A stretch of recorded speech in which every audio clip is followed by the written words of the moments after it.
समाचार के खास बुलेटिन खबरें दिन भर में और मैं हूं आपके साथ आत्मजा। खबरों का सिलसिला शुरू करें। आइए उससे पहले देखते हैं आज की मुख्य हेडलाइंस।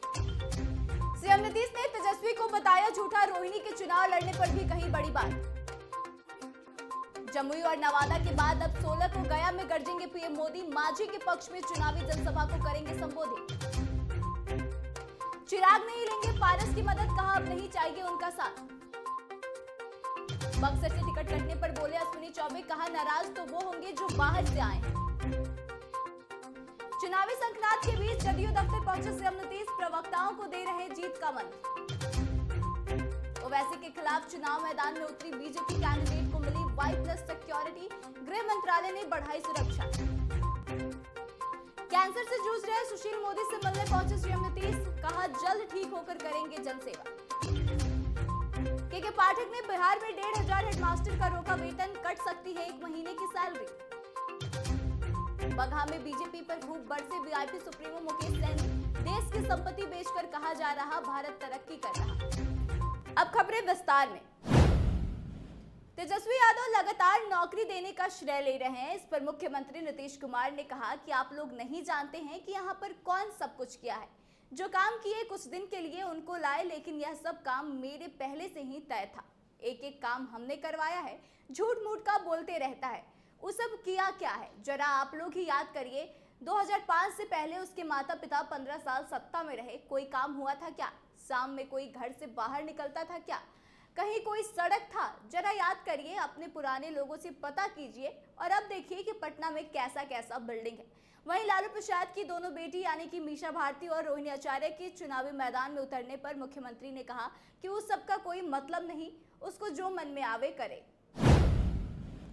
लोकसभा चुनाव में 400 से अधिक सीटों पर जीत सुनिश्चित करने के लिए एनडीए और बीजेपी ने पूरी ताकत झोंक दी है। प्रधानमंत्री बिहार में अब तक 2 चुनावी जनसभा कर चुके हैं।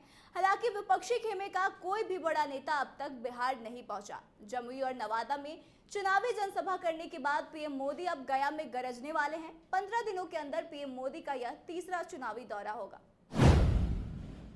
चाचा पशुपति पारस के बैकफुट पर आने के बावजूद भतीजे चिराग पासवान की मन की कड़वाहट जो है वह कम नहीं हुई।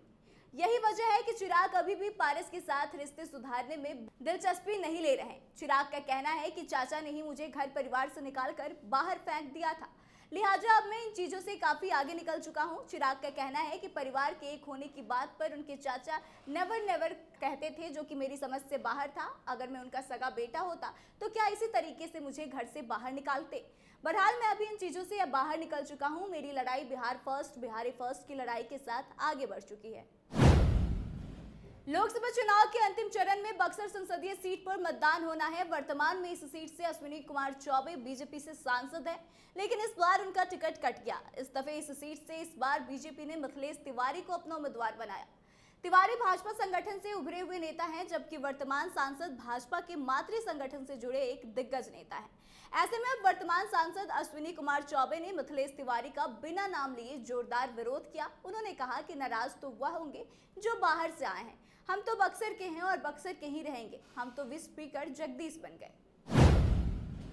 देश भर में लोकसभा चुनाव की डुगडुगी बज चुकी है। बिहार में पहले चरण में 4 लोकसभा सीटों पर चुनाव होने हैं। ऐसे में इस चुनाव से पहले जदयू के राष्ट्रीय अध्यक्ष और बिहार के सीएम नीतीश कुमार जदयू दफ्तर पहुंचे, जहां सीएम ने पार्टी प्रवक्ताओं के साथ अहम बैठक करी। इस दौरान सीएम नीतीश कुमार उन्हें यह टिप्स देते हुए नजर आए कि इस चुनाव में किस एजेंडे के तहत मैदान में उतरना है और मीडिया से कैसे बातचीत करनी है।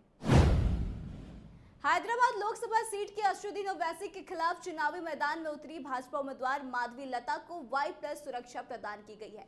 माधवी विरंची हॉस्पिटल की चेयरपर्सन है। इसके साथ ही वह हिंदुत्व के लिए मुखरता से अपनी आवाज भी उठाती रही हैं। दरअसल हैदराबाद लोकसभा सीट से अश्विनी ओवैसी को चुनौती दे रही भाजपा उम्मीदवार माधवी लता की सुरक्षा बढ़ा दी गई है। उन्हें Y+ कैटेगरी की सुरक्षा दी गई। गृह मंत्रालय ने IB की थ्रेट रिपोर्ट के आधार पर माधवी लता को यह सुरक्षा दी।